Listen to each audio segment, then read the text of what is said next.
Why జెండా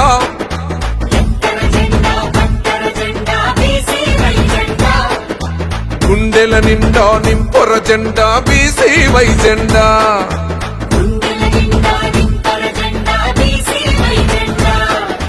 భారత చైతన్య యువజన పార్టీ భారత చైతన్య యువజన పార్టీ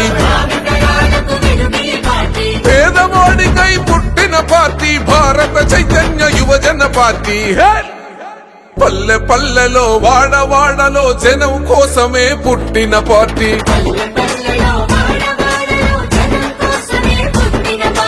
భారత చైతన్య యువజన పార్టీ కుల మతాలను చూడని పార్టీ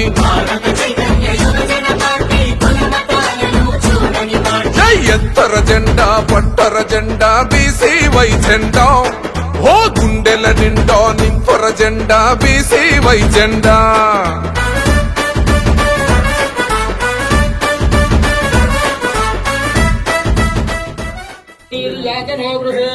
లక్ష్మీరాష్ట్రస్యాముఖేతయామాసకౌసుర్యామసి సంతతశ్రేరస్తు సమస్తమంగళానుభం దురుత్యశ్రేరస్తు నిత్యమంగళాని భవంతు. అత్రస్తదానే సమస్తదేవతాభ్యో నమః. నీరాజనం దర్శయామి. నీరాజనానంతరం శుద్ధ ఆచమనీయం సమర్పయామి.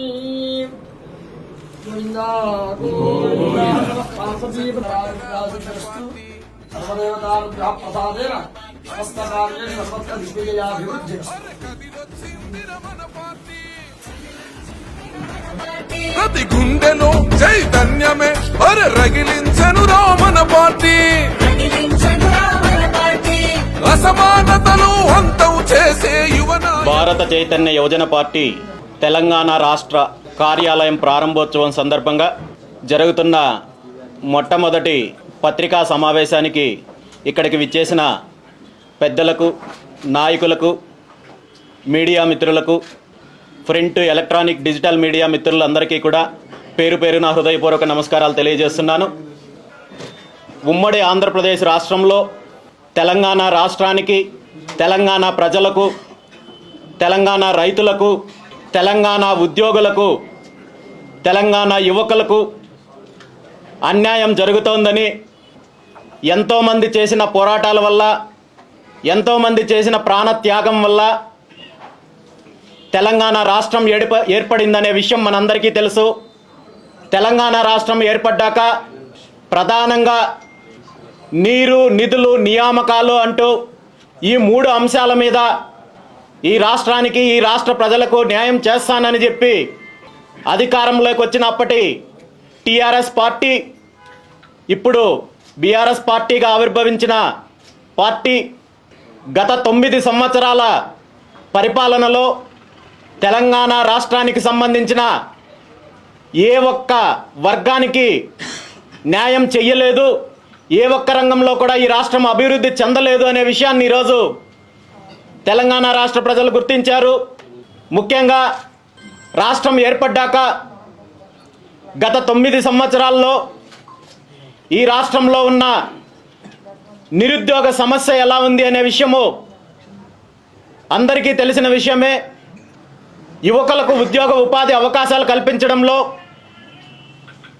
కేసీఆర్ గారి ప్రభుత్వం పూర్తిగా విఫలమైంది.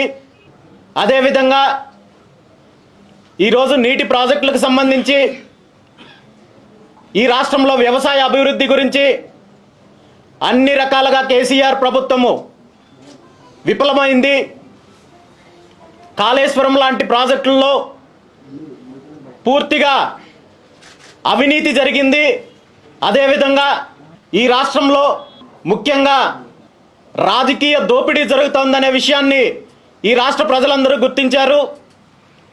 రాష్ట్రంలో 100కి 85% ఉన్న బీసీ, ఎస్సీ, ఎస్టీ, మైనారిటీ వర్గాలని కేవలము అధికారం కోసం, ఓటు బ్యాంక్ రాజకీయాల కోసం ఇప్పుడున్న పార్టీలు ఉపయోగించుకుంటున్నారు తప్ప ఈ వర్గాలకు అభివృద్ధి చేయడంలో, అధికారాన్ని అందించడంలో పూర్తిగా విఫలమయ్యారు.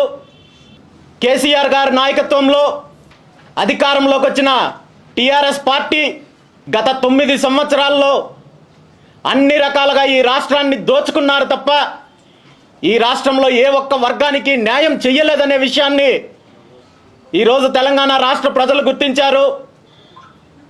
ఈ రాష్ట్రంలో ఉన్న రైతాంగానికి అన్యాయం జరుగుతోంది, యువకులకు అన్యాయం జరుగుతోంది, బీసీ ఎస్సీ ఎస్టీ మైనారిటీ వర్గాలకు అన్యాయం జరుగుతోంది.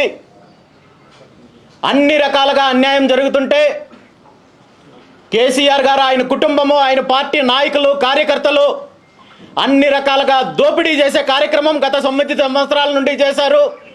ఈరోజు బీసీ బంద్ అని బీసీల గురించి, ఎస్టీల గురించి, ఎస్సీల గురించి, మైనారిటీల గురించి మాట్లాడే టీఆర్ఎస్ నాయకులు, ఆ పార్టీ నాయకుడు ముఖ్యమంత్రి కేసీఆర్ గారు ఈ వర్గాలకి న్యాయం చేయడంలో, అభివృద్ధి చేయడంలో పూర్తిగా విఫలమయ్యారు. కేవలం తన కుటుంబ అభివృద్ధి కోసం, తన పార్టీ నాయకులు, కార్యకర్తల అభివృద్ధి కోసం గత 9 సంవత్సరాల నుండి అధికారాన్ని అడ్డం పెట్టుకొని తెలంగాణ రాష్ట్రాన్ని దోచుకు తిన్నారనే విషయాన్ని ఈరోజు తెలంగాణ ప్రజలందరూ గుర్తించారు. ఇంత దోపిడీ జరుగుతుంటే ఈ రాష్ట్రంలో ఉన్న ప్రధాన ప్రతిపక్షాలు ప్రభుత్వం మీద, ఈ దోపిడీ మీద పోరాటం చేయాల్సింది పోయి కేసీఆర్ ఇచ్చే కాసుల కోసం, కాంట్రాక్టుల కోసం కక్కుర్తుపడి పూర్తిగా లాలూచి పడ్డారనే విషయాన్ని కూడా ఈరోజు తెలంగాణ ప్రజలు గుర్తించారు. తెలంగాణ రాష్ట్రంలో రైతాంగానికి మేలు జరగాలన్నా, యువత అభివృద్ధి చెందాలన్నా, మరీ ముఖ్యంగా రాజకీయ దోపిడీతో పాటు అన్ని రకాలుగా దోపిడీకి గురవుతున్న బీసీ ఎస్సీ ఎస్టీ మైనారిటీ వర్గాల అభివృద్ధి చెందాలంటే ఈ రాష్ట్రంలో రాజకీయ మార్పు కావాలి అని తెలంగాణ రాష్ట్రంలో ఉన్న మెజారిటీ వర్గాలు, మెజారిటీ ప్రజలందరూ కూడా కోరుకుంటున్నారు. ఈరోజు తెలుగు 2 రాష్ట్రాల్లో జరుగుతున్న అన్యాయాలపైన, తెలుగు రాష్ట్రాల్లో జరుగుతున్న రాజకీయ దోపిడీ మీద అధికారాన్ని అడ్డం పెట్టుకొని ఈరోజు పేదలను ఏ విధంగా అణచివేస్తున్నారు, ఏ విధంగా బీసీ ఎస్సీ ఎస్టీ మైనారిటీ వర్గాలను అణచివేస్తున్నారు, వీటన్నింటి మీద ఒక మార్పు కావాలి. తెలుగు రాష్ట్రాల్లో రాజకీయ మార్పు జరిగినప్పుడే ఇక్కడ వ్యవసాయ అభివృద్ధి కోసం కానీ, యువత ఉద్యోగ ఉపాధి అవకాశాల కోసం కావచ్చు, ముఖ్యంగా బీసీ ఎస్సీ ఎస్టీ మైనారిటీ వర్గాలకు సంబంధించిన అభివృద్ధితో పాటు రాజకీయ స్వాతంత్రం కావాలంటే రాజకీయ మార్పు కావాలి అనే ఆశయంతో ఆవిర్భవించిన భారత చైతన్య యువజన పార్టీ ఆంధ్రప్రదేశ్ రాష్ట్రంతో పాటు తెలంగాణ రాష్ట్రంలో పూర్తిగా విస్తృతంగా ప్రజల్లోకి వెళ్ళడానికి నిర్ణయం తీసుకుంది. అందులో భాగంగా వచ్చే తెలంగాణ అసెంబ్లీ ఎన్నికల్లో భారత చైతన్య యువజన పార్టీ తెలంగాణలో పోటీ చేయడానికి నిర్ణయం తీసుకుంది. బీసీవై పార్టీ ఏ ఆశయంతో అయితే ఆవిర్భవించిందో, ఏ సిద్ధాంతాల కోసం అయితే ఆవిర్భవించిందో ఆ ఆశయాలని తెలంగాణ రాష్ట్రంలో అమలు చేయడానికి పూర్తిగా పోరాటం చేయడానికి సిద్ధంగా ఉందని చెప్పి ఈ సందర్భంగా తెలియజేస్తూ, తెలంగాణలో జరుగుతున్న అసెంబ్లీ ఎన్నికల్లో పోటీ చేయడానికి సిద్ధపడిన బీసీవై పార్టీకి కేంద్ర ఎన్నికల సంఘం వారు చెరుకు రైతు గుర్తుని కేటాయించినందుకు కేంద్ర ఎన్నికల సంఘానికి మనస్ఫూర్తిగా ధన్యవాదాలు తెలియజేస్తూ,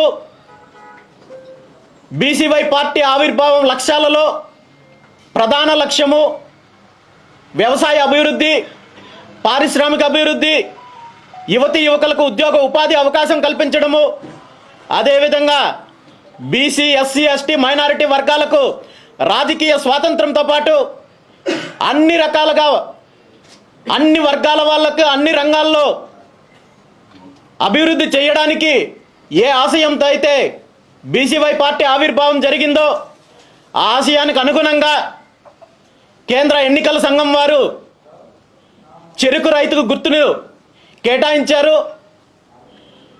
వచ్చే అసెంబ్లీ ఎన్నికలకు సంబంధించి తెలంగాణ రాష్ట్రంలో పోటీ చేయబోయే అభ్యర్థులకు ఎన్నిక గురించి, అదేవిధంగా బీసీవై పార్టీ రాష్ట్ర కమిటీకి సంబంధించి కూడా రాబోయే 3-4 రోజులు కూడా పూర్తిగా కసరత్తు నిర్వహించి నవంబర్ 1వ తేదీన తెలంగాణ రాష్ట్ర అసెంబ్లీ ఎన్నికలకు సంబంధించిన అభ్యర్థుల వివరాలు, అదేవిధంగా రాష్ట్ర పార్టీకి సంబంధించిన కార్యవర్గము ప్రకటించడం జరుగుతుందని చెప్పి ఈ సందర్భంగా తెలియజేస్తూ, తెలంగాణ రాష్ట్రంలో వ్యవసాయ అభివృద్ధి కోసం, యువతీ యువకుల అభివృద్ధి కోసం, బీసీ ఎస్సీ ఎస్టీ మైనారిటీ వర్గాల అభివృద్ధి కోసం, అదేవిధంగా విద్యా విధానంలో మార్పు కోసం, వైద్య విధానంలో మార్పు కోసం, ఉద్యోగులకు భద్రత కల్పించడంతో పాటు వారి భవిష్యత్తు కోసం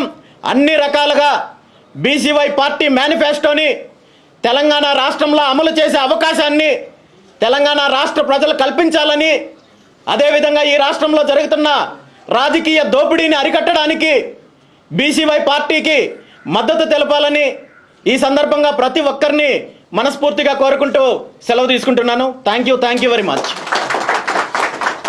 మీరు చిత్తూరుకి సంబంధించిన వ్యక్తి, తెలంగాణలో పార్టీస్ పెట్టి వాటి సస్టైనిటీకి సంబంధించి క్వశ్చన్ మార్క్స్ ఇంకా కొనసాగుతున్నాయి. లైక్ షర్మిల పార్టీ అవ్వచ్చు, కేఏ పాల్ గారి పార్టీ అవ్వచ్చు, వాటి ఉనికిని ఇంకా పూర్తి స్థాయిలో చాటుకున్నారు.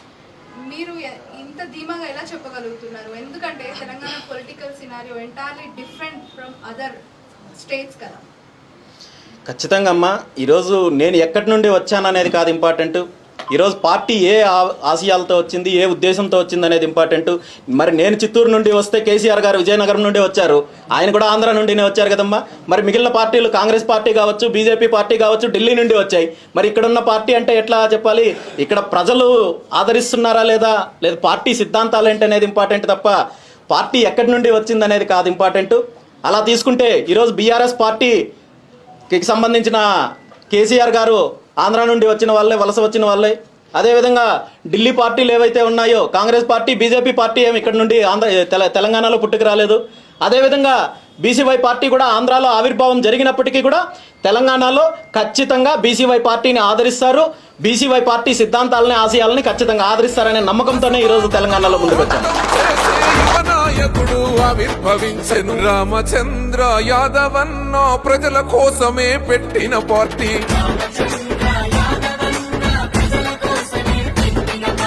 భారత చైతన్య యువజన పార్టీ జనం కోసమే పుట్టిన పార్టీ.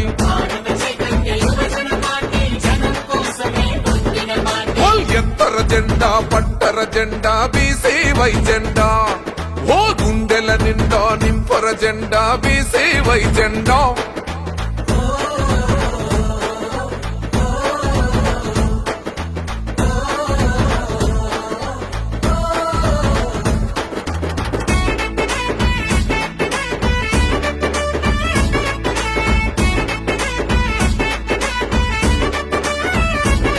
మన ఆడబిడ్డల ఆవేదనలు తీర్చగా వచ్చెను మన పార్టీ. బాబా సాహెబ్ ఆశయాలను నెరవేర్చగా కదిలిన పార్టీ.